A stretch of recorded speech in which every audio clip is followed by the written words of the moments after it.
అసలు ఈనాడు అని పేరు పెట్టుకుని అసలు ఈ పేపర్కి క్రెడిబిలిటీ ఉందా అన్నది నిజంగా అనిపిస్తుంది అధ్యక్ష. నిజంగా ఒక అబద్ధాన్ని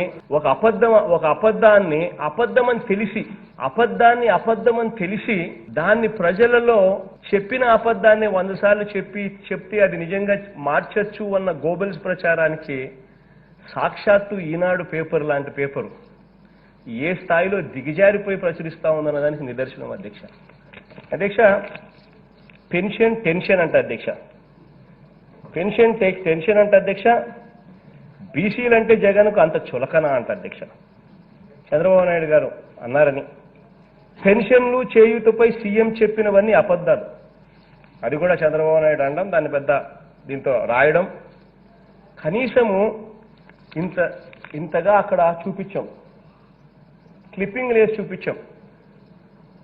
ఏం జరిగింది, ఎన్నికలకు ముందు ఏం జరిగింది, ఎన్నికల మేనిఫెస్టోలో ఏం పెట్టాము, ఆ తర్వాత ఏం చేస్తున్నాము అని ఏకంగా వీడియో క్లిప్పింగ్స్ వేసి చూపిస్తే కూడా కనీసం మన కళ్ళ ముందర ఎవరు చూసినా కూడా దాన్ని కరెక్టే కదబ్బా, ఇది నిజం కదా అని చెప్పి ఎవరికైనా అనిపించే పరిస్థితిలో అది నిజమని తెలిసి కూడా దాన్ని అబద్ధం కింద ప్రొజెక్ట్ చేస్తూ ఈ మాదిరిగా పతాక శీర్షికల్లో ఒక పేపర్ అమ్ముడుపోతే నిజంగా ఈ వీళ్ళకి క్రెడిబిలిటీ అన్నది, విశ్వసనీయత అన్నది ఎప్పుడన్నా ఉంటుందా అని అడుగుతా ఉన్నా అధ్యక్ష.